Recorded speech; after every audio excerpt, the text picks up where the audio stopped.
Om, mau tanya nih, kenapa kita nggak boleh asal milih oli mobil buat mesin kita? Oke, kenapa kita nggak boleh asal memasukkan oli mesin ke dalam mesin mobil kita gitu ya?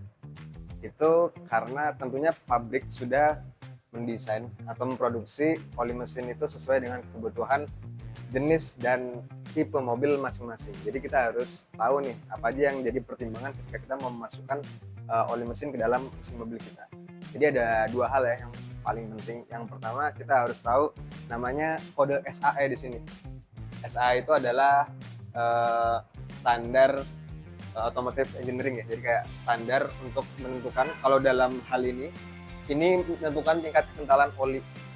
Jadi di sini apabila kita lihat ya, di sini ada 0W20. Artinya apa?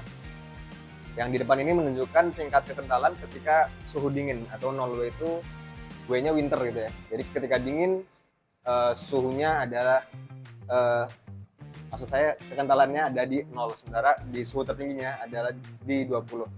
Jika kita bandingkan dengan oli sebelahnya nih, ada 5W30, artinya di suhu dingin dia kekentalannya 5, dan di suhu tertinggi atau suhu panasnya ya sekitar 100 derajat gitu ya, itu di 30. Artinya apa? Nilainya lebih tinggi, kekentalannya berarti lebih tinggi.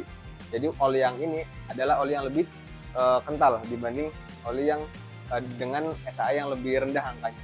Jadi oli ini lebih encer, sementara oli yang ini lebih kental. Nah, kita harus tahu nih kegunaan masing-masing oli. Jadi untuk oli yang lebih kental sendiri itu misalkan kita lihat di sini ya, ini ada 1040 juga, berarti lebih tinggi dari itu tadi ya.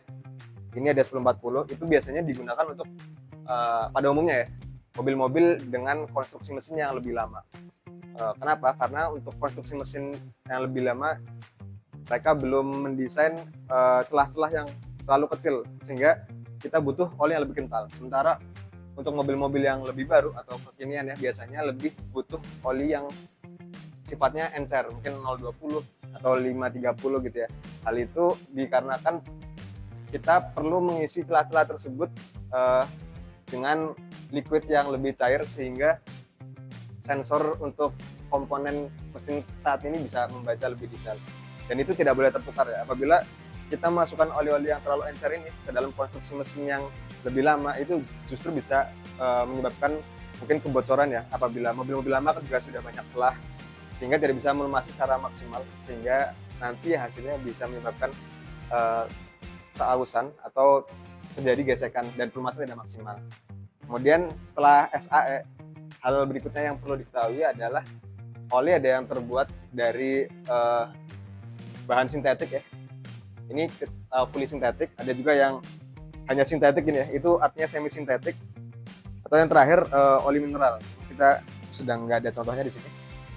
Artinya oli mineral itu benar-benar dari bahan mineral alam, sementara semi sintetik itu campuran dari mineral alam dan bahan buatan atau sintetik. Dan yang terakhir adalah fully sintetik, yang itu merupakan komponennya terbuat dari chemical sintetik gitu ya, buatan. Nah, kita juga perlu tahu bahwa untuk tingkatan ya, fully sintetik itu bisa digunakan lebih lama. Jadi digunakan dalam jangka waktu biasanya 6 bulan atau penggunaan 10.000 km. Dan harganya biasanya memang lebih tinggi dibanding oli yang semi sintetik atau oli mineral.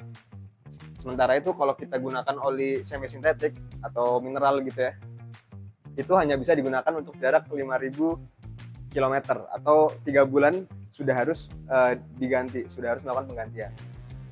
Nah, kurang lebih itu sih dua hal utama yang paling penting untuk kita ketahui dalam memilih oli sesuai dengan kebutuhan mobil kita.